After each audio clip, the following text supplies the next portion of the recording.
Maximum വെയിൽ കിട്ടുകയാണെമാതിരി വെച്ച് കഴിഞ്ഞാലും വിരിയും. ഇതിന് പെറ്റൽസ് കൂടുതലുള്ള കാരണം നമ്മൾ എപ്പോഴും വിരിയിച്ചു കൊടുക്കുക ചെയ്യാറ്. ഓ അത് ശരി. തനിയെ വിരിയില്ല. ഇത് ഈ ഭാഗം കണ്ടില്ലേ, ഇങ്ങനെ ഫ്രണ്ട് ഇത് ഓപ്പൺ ആയി കഴിഞ്ഞാൽ നമ്മളിങ്ങനെ വിരിയിച്ചു കൊടുക്കുകയാണ്. ഇങ്ങനെ വിരിയിച്ചു കൊടുക്കണം അല്ലേ? അത് മഴ പെയ്തത് കാരണമാണ് താഴത്തെ പെറ്റൽ കൊഴിഞ്ഞു പോണത്. സുഹൃത്തുക്കളെ നമസ്കാരം. ഓർഗാനിക് കേരളത്തിൻ്റെ പുതിയ വീഡിയോയിലേക്ക് സ്വാഗതം. നമ്മളിന്ന് താമരകളെ കുറിച്ചുള്ള നല്ലൊരു വീഡിയോ ആണ് നിങ്ങൾക്ക് മുൻപിലേക്ക് നൽകുന്നത്. നമ്മുടെ ചാനലിൽ ഇതിൻ്റെ മുൻപേ ഒരു വീഡിയോ നമ്മൾ ഇട്ടിരുന്നു. നിങ്ങൾ ഇരു കൈ നീട്ടിയിട്ടാണ് അത് സ്വീകരിച്ചത്. ഒരുപാട് സന്തോഷമുണ്ട്. അതുപോലെ അതിൻ്റെ നമ്മൾ ഈ താമരയുടെ വീഡിയോ എടുക്കാൻ വന്നപ്പോഴേ നമ്മൾ ഏറ്റവും ശ്രദ്ധിക്കേണ്ട ഒരു കാര്യം, നമ്മുടെ വീടുകളിൽ ഒരുപാട് സ്ത്രീകൾ വെറുതെ ഇരിക്കുന്നുണ്ട്. അവർ നോക്കൂ, ഒരുപാട് ആളുകൾ നമ്മൾ പല മേഖലകളിലൂടെ സഞ്ചരിക്കുമ്പോഴും നമുക്ക് കാണാൻ കഴിയാറുണ്ട്. എന്നാൽ ഇന്ന് നമ്മൾ വന്നിരിക്കുന്നത് നമ്മുടെ രാഖി ചേച്ചിയുടെ വീട്ടിലാണ്. പാലക്കാട് ജില്ലയിലെ മാങ്കുറിശ്ശിയിലാണ് വീട്.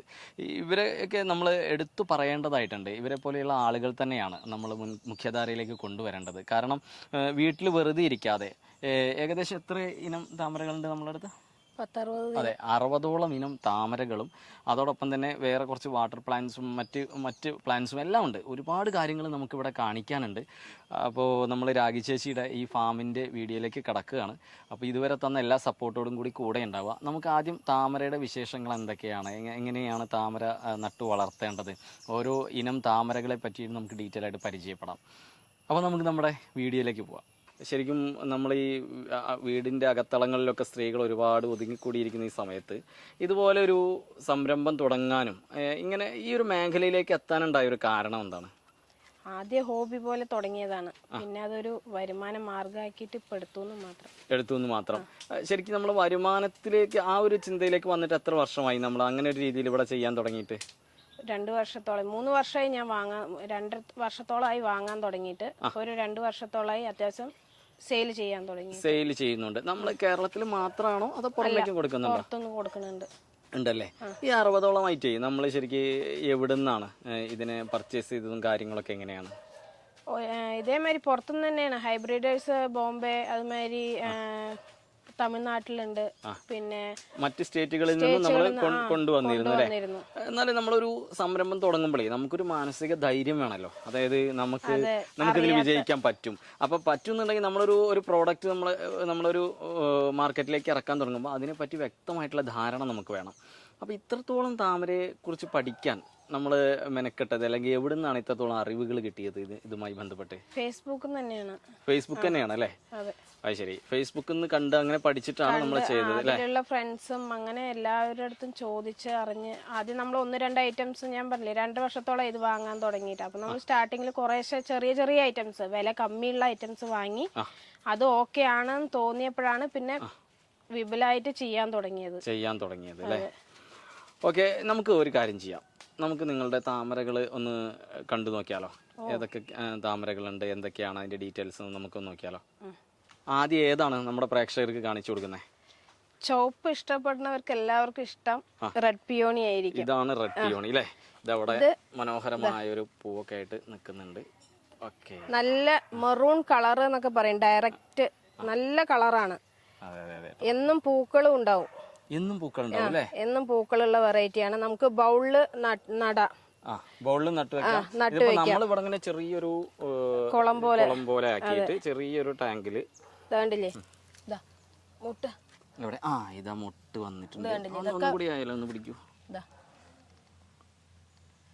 ഓക്കെ, ഇതാ നമ്മുടെ മുട്ട്. അടുത്തത് അധിക ദിവസങ്ങളിലും ഇത് പൂവ് തരുന്നുണ്ട് അല്ലേ? ഇത് അത്യാവശ്യം ട്രോപ്പിക്കൽ വെറൈറ്റിയിൽ പെട്ടതാണ്. താമരയിൽ 2 വെറൈറ്റി ഉണ്ട്, ട്രോപ്പിക്കലും ഹാർഡിയും. അതായത് ട്രോപ്പിക്കൽ ആവുമ്പോ നമുക്ക് എന്നും ഫ്ലവറിംഗ് ആണ്. ഹാർഡി ആവുമ്പോ ചിലത് ഫ്ലവർ കഴിഞ്ഞ് ഡോർമൻസിൽ പോണ ഹാർഡി ഉണ്ട്, ചിലത് എപ്പോഴെങ്കിലും ഫ്ലവർ തരുന്ന ഹാർഡി ഉണ്ട്. അപ്പൊ എന്നും പൂക്കൾ കാണുന്ന വീട്ടിലേക്ക് ആവശ്യമായിട്ട് വാങ്ങി വെക്കണവർക്ക്, നല്ല റെഡ് കളറിലുള്ള ഫ്ലവർ വേണമെന്നുള്ളവർക്ക് ഇത് ചൂസ് ചെയ്യാൻ പറ്റും അല്ലേ?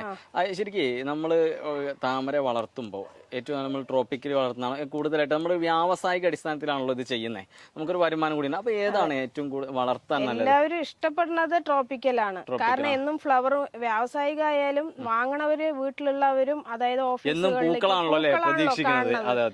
അപ്പൊ അങ്ങനെ വാങ്ങണവർക്ക് ട്രോപ്പിക്കലാണ് ഏറ്റവും നല്ലത്. പക്ഷെ ഹാർഡിയിലാണ് ഫ്ലവർ കുറച്ചും കൂടി ഭംഗി തോന്നിയിട്ടുള്ളത് അല്ലേ?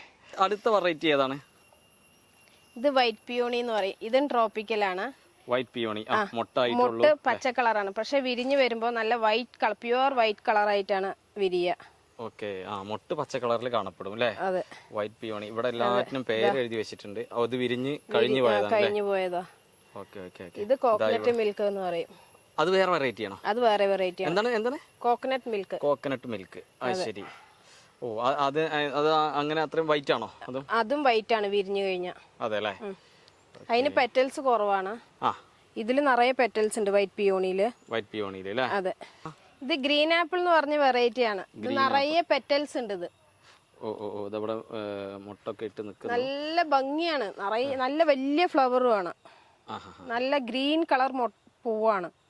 മൊട്ടും ഗ്രീൻ ആണ്, ഫ്ലവറും ഗ്രീൻ ആണ്. ഗ്രീൻ ആണ് അല്ലേ? അതെ. നിർഭാഗ്യവശാൽ നമ്മൾ എത്തിയപ്പോഴേക്കും ഇവിടെ ഇങ്ങനെ മഴ കാരണം കരിഞ്ഞു. കരിഞ്ഞു. ഇത് പിങ്ക് ക്ലൗഡ് എന്നുള്ള വെറൈറ്റി ആണ്. പിങ്ക് ക്ലൗഡ് അല്ലേ? അതെ. ഇത് അത്യാവശ്യം നിറയെ പെറ്റൽസ് ഉണ്ട്. ഇത് എന്താ പറയാ, ഒരു 3-4 ഫ്ലവർ ആവുമ്പോഴാണ് ഇത്രയും പെറ്റൽസ്. കുറച്ചും കൂടെ ഒരു 5-6 ഫ്ലവർ കഴിയുമ്പോഴേക്കും ഇതിന്റെ പെറ്റൽസ് കൂടുതലാണല്ലേ? അത് നോക്കിയാ അറിയാം. ഇതൊക്കെ നമ്മളെ നേരത്തെ പറഞ്ഞ പോലെ എല്ലാ ദിവസവും പൂക്കൾ നൽകുന്നതാണ്. ഇതും ട്രോപ്പിക്കലാണ്. എപ്പോഴും ഫ്ലവർ ഉണ്ടാവുന്ന വെറൈറ്റി ആണ്. അതെ അല്ലേ? അതെ. കൊള്ളാം, നല്ല ഭംഗിയുണ്ട് കേട്ടോ കാണാൻ. ഇതിനും ആളുകൾ മെച്ചോർഡ് ഫ്ലവർ ആണ്. അതിൽ നിറയെ പെറ്റൽസ് ഉണ്ട്. ഇവിടെ നിൽക്കുന്നത് നമുക്ക് ഈ ഫ്ലാറ്റിന്റെ ബാൽക്കണിയിലൊക്കെ വെച്ചാലും മതി വിരിയാൻ. അതായത് മാക്സിമം വെയിൽ കിട്ടിയാണ മാതിരി വെച്ച് കഴിഞ്ഞാലും വിരിയും. ഇതിന് പെറ്റൽസ് കൂടുതലുള്ള കാരണം നമ്മൾ എപ്പോഴും വിരിയിച്ചു കൊടുക്കുക ചെയ്യാറ്. ഓ, ശരി. തനിയെ വിരിയില്ല. ഇത് ഈ ഭാഗം കണ്ടില്ലേ, ഇങ്ങനെ ഫ്രണ്ട് ഇത് ഓപ്പൺ ആയി കഴിഞ്ഞാൽ നമ്മളിങ്ങനെ വിരിയിച്ചു കൊടുക്കുകയാണ്. ഇങ്ങനെ വിരിയിച്ചു കൊടുക്കണം അല്ലേ? അത് മഴ പെയ്തത് കാരണമാണ് താഴത്തെ പെറ്റൽ കൊഴിഞ്ഞു പോണത്. അല്ലെങ്കിൽ അത് കൊഴിയില്ല. പിങ്ക് ക്ലൗഡ് എന്നതിന്റെ പേര്. ട്രോപ്പിക്കൽ വെറൈറ്റി ആണ്. നമുക്ക് വീടുകളിൽ വെക്കാനും അമ്പലത്തിലേക്ക് എന്താ പറയാ പൂക്കൾ കൊടുക്കണം എന്ന് ആഗ്രഹിക്കണവർക്കും ഒക്കെ വീട്ടിൽ വെക്കാൻ പറ്റിയ ഒരു വെറൈറ്റി ആണ് പിങ്ക് ക്ലൗഡ്. ഇത് പീക്ക് ഓഫ് പിങ്ക് എന്ന് പറഞ്ഞ വെറൈറ്റി ആണ്. Peak of pink. അതെ. ഇതിന്റെ മുട്ടന് ഇത് അത്രയും വലുപ്പമുണ്ട്. ഒരു ഇത്ര കുഞ്ഞു കൈയിന്റെ അത്ര വലുപ്പം. എന്താ കണ്ടില്ലേ? ഫ്ലവർ നല്ല വലിയ ഫ്ലവർ ആണ്. ഇതും ട്രോപ്പിക്കലാണ്. ഇതിന്റെ സീഡ് പോഡാണിത്. സീഡ് നിങ്ങൾക്ക് കാണിച്ചു തരാം. ഇതായിരിക്കുന്നതാണല്ലേ? ഇത് സീഡ്. പക്ഷെ ഈ സീഡിൽ ഈ ഫ്ലവർ തന്നെ വരണം എന്ന് ഉറപ്പില്ല. കാരണം ഇതൊക്കെ ട്യൂബർ വാങ്ങി നടന്നതാണ്. ഹൈബ്രിഡ് ചെയ്ത് വരുന്നതെല്ലാം സീഡിൽ നമ്മൾ ഒരിക്കലും പ്രതീക്ഷിക്കരുത് സെയിം ഫ്ലവർ കിട്ടും. ട്യൂബറാണ് ഇതിന് നല്ലത്. നട്ട് കഴിഞ്ഞാൽ വേഗം ഫ്ലവർ വരാൻ നല്ലത് ട്യൂബറാണ്. സീഡ് ഒരിക്കലും നമ്മൾ വിചാരിച്ചത്ര ഇതായി കിട്ടില്ല. ഇതിനൊക്കെ ഒരു പ്രത്യേക മണമുണ്ട്. അത് ഭയങ്കര ഭംഗിയാണ് കാണാൻ. നല്ല ലൈറ്റ് പിങ്ക് വൈറ്റ് ഷെയ്ഡ് ആയിട്ട്. ഇത് സാറ്റാ ബോങ്കറ്റ് എന്ന് പറഞ്ഞ വെറൈറ്റി ആണ്. അതെ. ശരി. ഇതും വലിയ ഇതാണല്ലോ. ആയിട്ടില്ല. ഇനിയും ഒരു 8 ദിവസമെങ്കിലും ആവും വിരിയാൻ. അതെ അല്ലേ? ഇത് തന്നെ വിരിയൂല്ലേ? തനിയെ വിരിയും. ഇത്രയുണ്ട്. നമ്മൾ 2 കൈ നിവർത്തി വെച്ച അത്ര വലിപ്പം വരും ഇതിന്റെ ഫ്ലവർ. അതെയോ? അതെ. നമുക്ക് കാണാൻ പറ്റിയിട്ടില്ല. കാരണം എന്താ വെച്ചാൽ ഇവിടെ ഇങ്ങനെ ഇപ്പൊ മുട്ടായിട്ടുള്ളൂ. 2 ആഴ്ച കൊണ്ട് വിരിയല്ലേ? ഇത് തന്നെ വിരിയുന്നതാണോ? തനിയെ വിരിയും.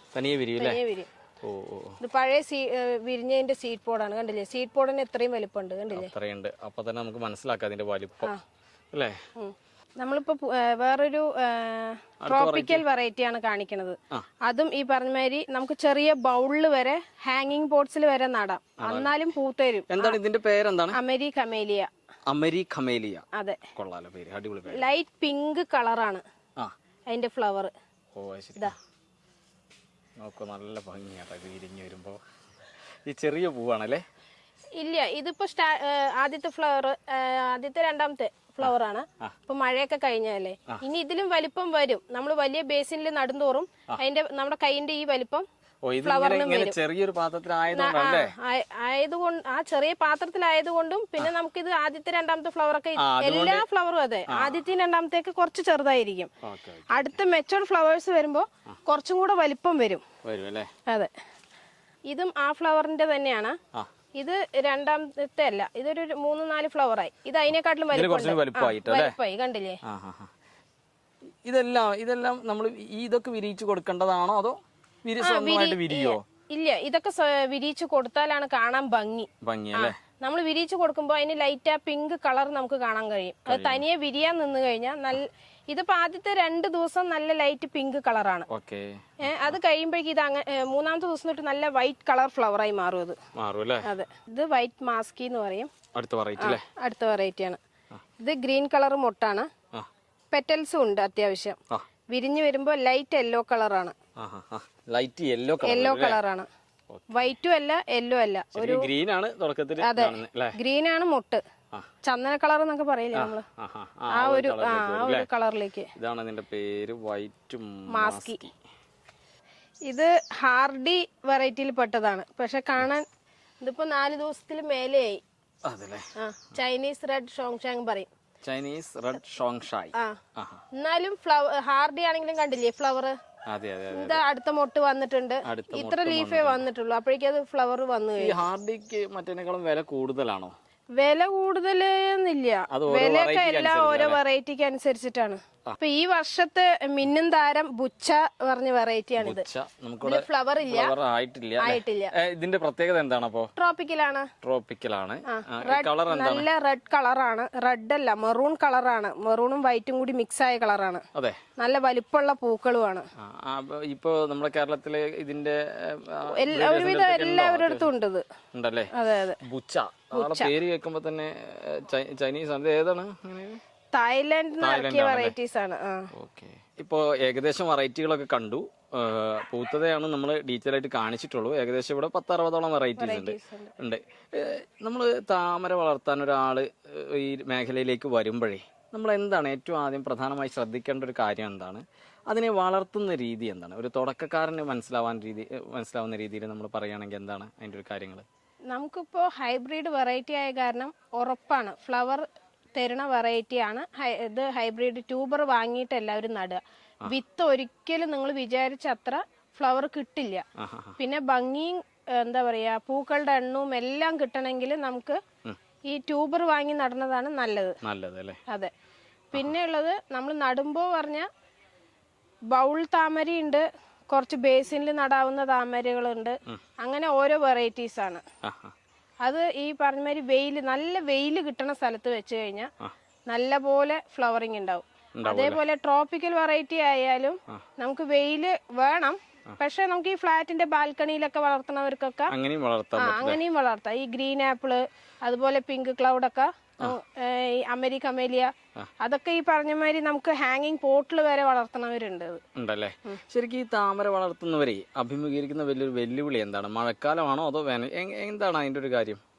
അത് ഈ പറഞ്ഞ മാതിരി നമുക്ക് അതിൻ്റെതായ, ഞാൻ നടണത് ഈ ചളി പാടത്ത്, നമ്മുടെ അവിടെയൊക്കെ പാടങ്ങളുണ്ടല്ലോ, അതിലത്തെ മണ്ണ് മാത്രം ഇട്ടിട്ടാണ് ഞാൻ നടണത്. ചിലവര് ഈ അത് കിട്ടാത്തവര് പറമ്പിലത്തെ മണ്ണെടുത്ത് നടും. പക്ഷെ നടുന്ന സമയത്ത് നമ്മൾ ശ്രദ്ധിക്കേണ്ട ഒരു കാര്യം, അതിന് വളം ഇട്ട് കൊടുക്കുമ്പോ ഏറ്റവും അടിയില് വളം അതും വളരെ കുറച്ച് ഇട്ട് കൊടുക്കുക. അത് വലുതായതിന് ശേഷമാണെങ്കിൽ നമുക്ക് വളം വീണ്ടും ഇട്ട് കൊടുക്കാം. നിങ്ങൾ ഉപയോഗിക്കുന്ന വളം എന്താണ്? ഞാൻ സത്യം പറഞ്ഞ നമുക്ക് ഈ പറഞ്ഞ മാതിരി പാടത്തുനിന്ന് എടുക്കണ മണ്ണായത് കാരണം ഞാൻ വളങ്ങൾ മാക്സിമം ഉപയോഗിക്കാറില്ല. ഇതിന് ചാണകപ്പൊടി ഉപയോഗിക്കാം. നമ്മൾ ഈ ചേർ എന്ന് പറഞ്ഞ സാധനമാണ് നമ്മൾ ഉപയോഗിക്കുന്നത്. അതെ. ഞാൻ എന്റെ കയ്യിൽ നിന്ന് വാങ്ങണവരോടും ഞാൻ പറയണത് മാക്സിമം ഈ ചളി കിട്ടുകയാണെങ്കിൽ നട്ടുകൊടുത്താൽ അതിലൊരു ഇതും വന്ന് എനിക്കിതുവരെ അനുഭവം ഉണ്ടായിട്ടില്ല. ശരിക്കും അപ്പോ നമുക്ക് അതൊരു നല്ല റിസൾട്ട് ആണല്ലോ ഇവിടെ കിട്ടിയത് അല്ലേ? അതെ അതെ അതെ. താമര കർഷകര് എന്താണ് പ്രധാനമായിട്ട് അഭിമുഖീകരിക്കുന്ന ഒരു പ്രശ്നം? എന്താണ് അസുഖങ്ങളോ കാര്യങ്ങളോ ഒക്കെ എന്തൊക്കെയാണ് അതിന്റെ രീതി? ഇതിൽ പ്രധാനമായിട്ട് വരുന്നത് ഒന്ന് ഒച്ചാണ്. ഒച്ച് നിറയെ ഒച്ച് വന്നു കഴിഞ്ഞാൽ ഇല മുഴുവൻ തിന്നു തീർക്കും. അതെ അല്ലേ? പിന്നെ വരുന്നത് ഈ കാണുന്ന മുഞ്ഞ പോലത്തെ ഈ കറുത്ത ഡോട്ടുള്ളതും ഈ വെള്ള കളറിലുള്ളതും വരും. ഇതിന് ഞാൻ ചെയ്യണത് പച്ചവെള്ളത്തില് വേപ്പെണ്ണയില്ലേ, വേപ്പെണ്ണ, അത് പിന്നെ ഹാൻഡ് വാഷോ അല്ലെങ്കിൽ ഷാംപൂ, ഇതിലേതെങ്കിലും ഒന്നോ കുറേശ്ശെ ഈ പച്ചവെള്ളത്തിൽ മിക്സ് ചെയ്യും. എന്നിട്ട് ഇതിന് സ്പ്രേ ചെയ്ത് കൊടുക്കുകയാണ് ചെയ്യാറ്. മൂന്നെണ്ണല്ല, വേപ്പെണ്ണയും ഒന്നുകിൽ ഷാംപൂ അതല്ലെങ്കിൽ ഹാൻഡ് വാഷ്, ഈ രണ്ടെണ്ണത്തിൽ ഏതെങ്കിലും ഏതെങ്കിലും ഒന്ന് പച്ചവെള്ളത്തിലാക്കിട്ട്. പച്ചവെള്ളത്തിൽ മിക്സ് ചെയ്തിട്ട് സ്പ്രേ ചെയ്ത് കൊടുക്കുകയാണ് ചെയ്യുക. അത് കൈയോടെ ചത്തും പോവും. അത് കഴിഞ്ഞതിന് ശേഷം നമ്മൾ ഇതില് വെള്ളം എടുത്തിട്ട് സ്പ്രേ ചെയ്ത് കൊടുക്കണം. ഈ സാധനം എണ്ണ മയ അതിൽ നിൽക്കുമ്പോൾ വെയിൽ കൊള്ളുമ്പോൾ ആ തണ്ട് കേടുവന്നു പോകും. ഇതിപ്പോ നമ്മൾ രണ്ടും ഒഴിക്കുന്നുണ്ടല്ലോ. രണ്ടും ഒഴിക്കണോ? വേപ്പെണ്ണയും വേണം, ഷാമ്പൂവും വേണം. ഏതെങ്കിലും ഒന്നും അല്ല, രണ്ടും കൂടി കൂടിയിട്ടാണ് മിക്സ് ചെയ്യുക അതില്.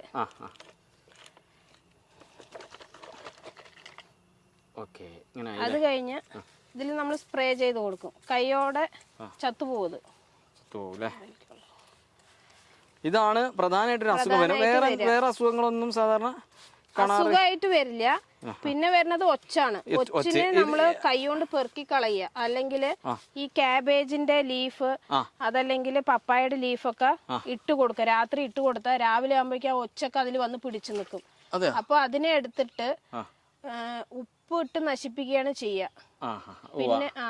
പിന്നെ ചില ഒരു തുരിശുണ്ട്, അത് ഒരു എന്താ പറയാ, ഒരു കുറച്ച് ഏത് ഇതിലാണ് നമ്മൾ ഇടുന്നത്, ആ ടബിലാണെങ്കിൽ ടബിൽ, അല്ലെങ്കിൽ ഈ വലിയ സ്പേസിലാണെങ്കിൽ അതിനനുസരിച്ച് കുറച്ച് ഇട്ട് കൊടുത്തിട്ട് പിന്നെ അതിന്റെ ഒച്ച് ചാവുമ്പോ വെള്ളം നമ്മൾ 2 ദിവസം മാറ്റി കൊടുക്കുക. ഇതാണോ ചാവാൻ തുടങ്ങി. അതെല്ലാം ഏകദേശം ചത്തു കേട്ടോ. അത് അതിനുശേഷം ഒരു 5 മിനിറ്റ് കഴിഞ്ഞിട്ട് നമ്മൾ ഇതില് ഓസോണ്ട് വെള്ളം സ്പ്രേ ചെയ്ത് കഴിഞ്ഞാൽ ഇതിലത്തെ ആ എണ്ണ മുഴുക്കും ഒക്കെ പോവും. ഇല്ലെങ്കിൽ വെയിൽ കൊണ്ട് കഴിഞ്ഞാൽ ഇലയും പൂവൊക്കെ കേട് വന്നു പോകും. എണ്ണമയ അതിൽ നിൽക്കുമ്പോ പ്രശ്നം വരും. കൈയോടെ ഒരു 5 മിനിറ്റ് കഴിഞ്ഞാൽ കൈയോടെ നമ്മൾ ഓസിട്ട് അടിച്ചു കളയുക. ഇത് വൈകുന്നേരം ചെയ്യണതാണ് നല്ലത്. കാരണം രാവിലെ ചെയ്ത് കഴിഞ്ഞാൽ പിന്നെ വൈകുന്നേരം വരെ വെയിലല്ലേ. ഇത് വൈകുന്നേരം ചെയ്ത് കൊടുത്തു കഴിഞ്ഞിട്ട് പിന്നെ സ്പ്രേ ചെയ്ത് വെള്ളം ഒഴിച്ച് അതിനെയൊക്കെ കളഞ്ഞു കഴിഞ്ഞാൽ പിന്നെ രാവിലെ ഒരിക്കൽ കൂടെ സ്പ്രേ ചെയ്ത് കഴിഞ്ഞാൽ അതിലത്തെ എണ്ണമഴ ഫുള്ളായി പോവും. പിന്നെ ശ്രദ്ധിക്കാനുള്ളത്, ഈ ഇലകൾ ഇങ്ങനെ ആയിക്കഴിഞ്ഞാൽ ഇതിനെ തണ്ടോട് കൂടിയിട്ട് ഇങ്ങനെ നുള്ളിയിട്ട് കളയുക. ഇല്ലെങ്കിൽ അടിയിൽ തണ്ടോട് കൂടി ഒടിച്ച് കളയുക. ഇല്ലെങ്കിൽ ഇതിലിങ്ങനെ ഒച്ചു വന്നിട്ട് കൂടുതൽ നിൽക്കാനും മുട്ടയിടാനും ഒക്കെ കൂടുതൽ അവർക്ക് ഈ കേട് വന്ന ഇലയിലാണ് അവർക്ക് കൂടുതലായിട്ട് ഉണ്ടാവും. അപ്പൊ അത് നമ്മൾ നല്ലോണം ശ്രദ്ധിക്കേണ്ട ഒരു കാര്യം തന്നെയാണ് അല്ലേ. ഇതൊക്കെ അതിന്റെ ഒച്ചിന്റെ മുട്ടകളാണ് ഈ കാണുന്നതെല്ലാം. ഈ ഒച്ചാണ് മെയിനായിട്ട് ഇതിന് വരുന്ന പ്രശ്നം അല്ലേ. അപ്പൊ നമ്മൾ ഈ ടബ് എപ്പോഴും വൃത്തിയായിട്ടിരുന്ന നന്നായിരിക്കും അല്ലേ. സുഹൃത്തുക്കൾ, അപ്പോൾ നിങ്ങൾ നമ്മുടെ രാഖി ചേച്ചിയുടെ ഈ ഒരു ഫാം കണ്ടല്ലോ. നോക്കൂ, എത്ര മനോഹരമായിട്ടാണ് ഇത്രയും ഐറ്റങ്ങൾ. നമുക്ക് ഒരുപാട് ഫാമുകളിൽ നമ്മൾ സന്ദർശിക്കാറുണ്ടെങ്കിലും നമ്മൾ എപ്പോഴും ശ്രദ്ധ കേന്ദ്രീകരിക്കേണ്ടത് നമ്മളൊരു ജോലി ചെയ്യുമ്പോഴേ അത് അത്രയും ആത്മാർത്ഥമായിരിക്കണം എന്നതിൻ്റെ ഏറ്റവും വലിയ ഉദാഹരണമാണ് നമ്മളിവിടെ കണ്ടത്. കാരണം നമുക്ക് ചെയ്യാൻ കഴിയാത്തതായിട്ട് ഒന്നുമില്ല. ഇന്ന് അവരുടെ നല്ലൊരു വരുമാന മാർഗ്ഗമാണ്. അവരിതിലേക്ക് ഇറങ്ങി തിരിച്ചില്ലെങ്കിൽ അവർ സാധാരണ ഒരു വീട്ടമ്മയെ പോലെ വീട്ടിൽ ഒതുങ്ങിക്കൂടുക എന്ന് മാത്രമേ ഉണ്ടായിരിക്കുള്ളൂ. അപ്പോൾ ഒരുപാട് മനോഹരമായ വെറൈറ്റികൾ നിങ്ങൾക്ക് കാണാൻ പറ്റി. നമ്മളിതിൽ പൂക്കൾ മാത്രമുള്ളതാണ് കുറച്ചും കൂടി എടുത്ത് പറഞ്ഞിട്ടുള്ളത്. അല്ലാതെ തന്നെ ഒരുപാട് കാര്യങ്ങളുണ്ട്. ഞാൻ രാഖി ചേച്ചിയുടെ നമ്പർ നമ്മുടെ വീഡിയോയിൽ സ്ഥിരം കൊടുക്കുന്ന പോലെ കൊടുക്കാം. ആവശ്യക്കാരെല്ലാവരും വന്ന് വാങ്ങിക്കുക. അതുമാത്രമല്ല, നേരിട്ട് കാണാൻ കഴിയാൻ താല്പര്യമുള്ളവർക്ക് ഇവിടെ വരാം. അവരത് വളരെ ഡീറ്റെയിൽ ആയിട്ട് പറഞ്ഞു തരും. ഇവിടെ നിന്ന് പർച്ചേസ് ചെയ്ത് കൊണ്ടുപോകാം. എല്ലാ കാര്യങ്ങളും ഉണ്ട്. അപ്പോൾ ഒട്ടും വൈകാതെ നമുക്ക് അടുത്തൊരു വീഡിയോയിൽ കാണാം. ഇതുവരെ തന്ന എല്ലാ സപ്പോർട്ടും